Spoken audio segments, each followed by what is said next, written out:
Oke, assalamualaikum warahmatullahi wabarakatuh.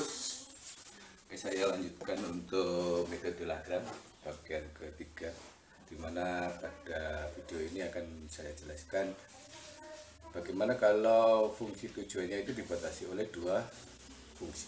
Artinya pembatasnya itu dua. Misalkan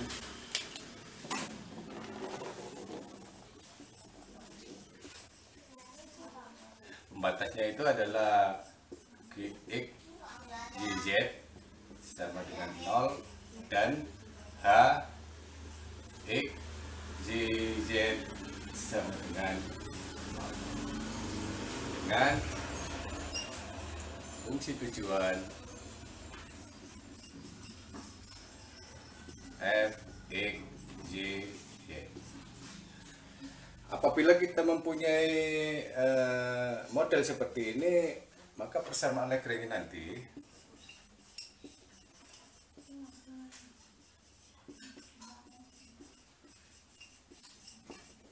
ya, persamaan Lagrange itu adalah vektor gradien dari fungsi f x y z itu lambda dikalikan vektor gradien dari g x y z ditambah dengan mu vektor gradien dari H X Y Z. Kemudian pembatasnya G X Y Z sama dengan 0, H X Y Z sama dengan 0. Jadi ini adalah persamaan-persamaan yang akan kita selesaikan nantinya, di mana lambda dan mu itu adalah pengali Lagrange.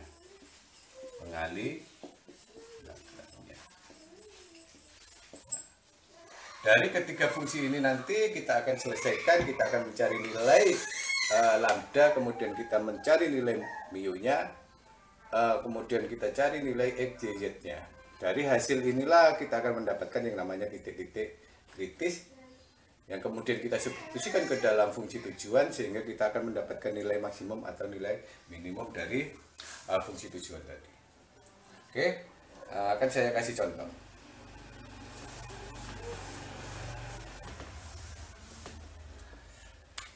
Contohnya misalkan seperti ini. Tentukan nilai mak dan minimum dari fungsi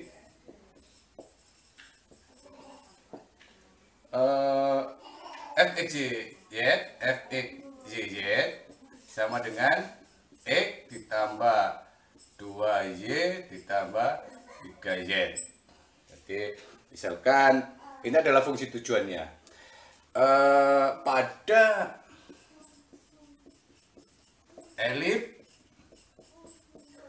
ya, pada elip yang merupakan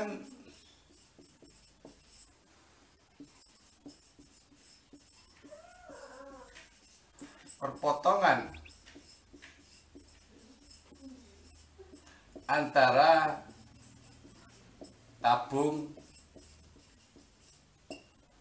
tabungnya persamaannya adalah x kuadrat plus y kuadrat sama dengan 2 dan sebuah bidang y plus z sama dengan 1. Oke, misalkan kita mempunyai seperti ini. Jadi tentukan nilai maksimum atau minimum dari sebuah fungsi f x y z x plus 2y plus 3z pada elip yang merupakan perpotongan antara tabung x kuadrat plus y kuadrat sama dengan 2 dan y plus z sama dengan 1. Artinya kita akan mencari nilai maksimum minimum ini pada bidang perpotongan antara tabung dengan garis bidang ini. Nah, nilainya berapa nanti, maksimumnya berapa, kemudian nilai minimumnya berapa. Sehingga kalau kita lihat dari sini, maka fungsi x kuadrat plus y kuadrat sama dengan 2 dan z plus z sama dengan 1 ini adalah pembatas-pembatasnya yang membatasi fungsi tujuan ini. Oke ya. Nah, bagaimana cara menyelesaikannya model seperti itu? Penyelesaiannya kita akan coba cari. Nah, cari faktor gradiennya dulu. Faktor gradien atau persamaan Lagrange ya. F X Y Z tadi ya, berdasarkan tadi itu faktor gradiennya F X Y Z. Oke, itu sebenarnya kan seperti ini ya. Delta F di X, turunan parsial dari F terhadap X, turunan parsial F terhadap Y, turunan parsial F terhadap Z. Begitu juga dengan gradiennya G. Turunan parsial G terhadap X, turunan parsial G terhadap Y, turunan parsial G terhadap Z. Begitu juga dengan vektor gradien H. Itu juga turunan parsial H terhadap X, turunan parsial H terhadap Y, turunan parsial H terhadap Z. Nah, oke, nanti hasilnya berapa? Oke, sekarang kita lihat turunan parsial F terhadap X.